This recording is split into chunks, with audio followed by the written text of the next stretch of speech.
Do relationships have to be spiritual to be healthy and successful?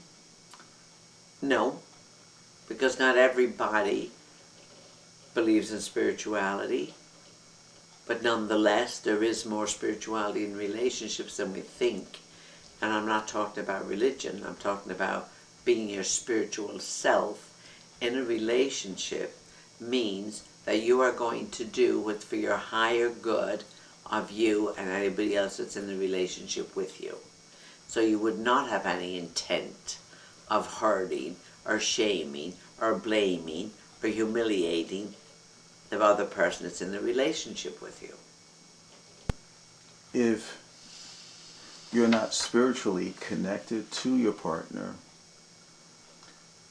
how does one bridge that gap? I think you have to be realistic about who you are, first of all. If you're a spiritual person and you want to have a healthy relationship with another person, that's something you're going to check out with them. Are they spiritual as well? Do you share the same ideals? Do you share the same belief systems? Do you share all of that in a relationship?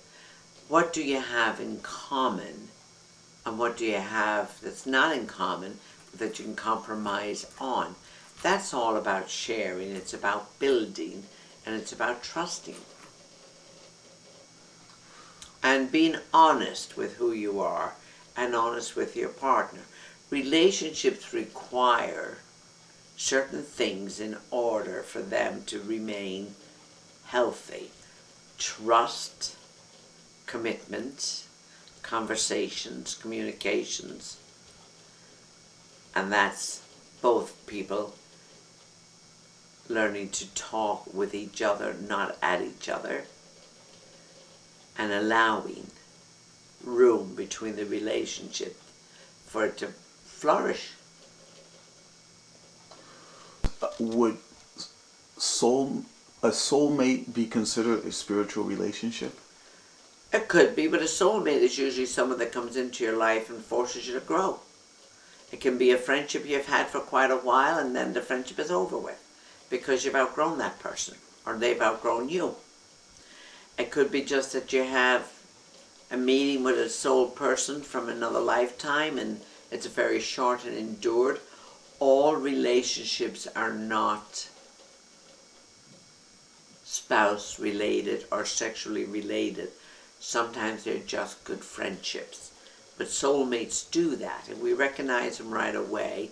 We're either going to love them or we're going to hate them. Either way, it's a chance to heal whatever it is or enjoy whatever it is with that person we need to do. And a soulmate coming into your life, chances are that person was with you in another lifetime, or you experienced them in another lifetime?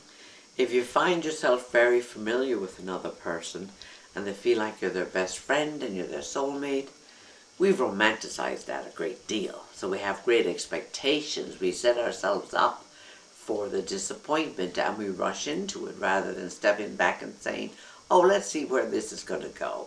And oftentimes it'll go somewhere great. Sometimes it will, sometimes it won't. It depends on what kind of a relationship you had with that soul in another lifetime. You can always ask your higher self to guide you. Soul families. Are we born into a certain group of people that we call our family, and there's lessons to be learned from being a part of that group? I believe that most families that are together for a reason, and they would often be called soul families.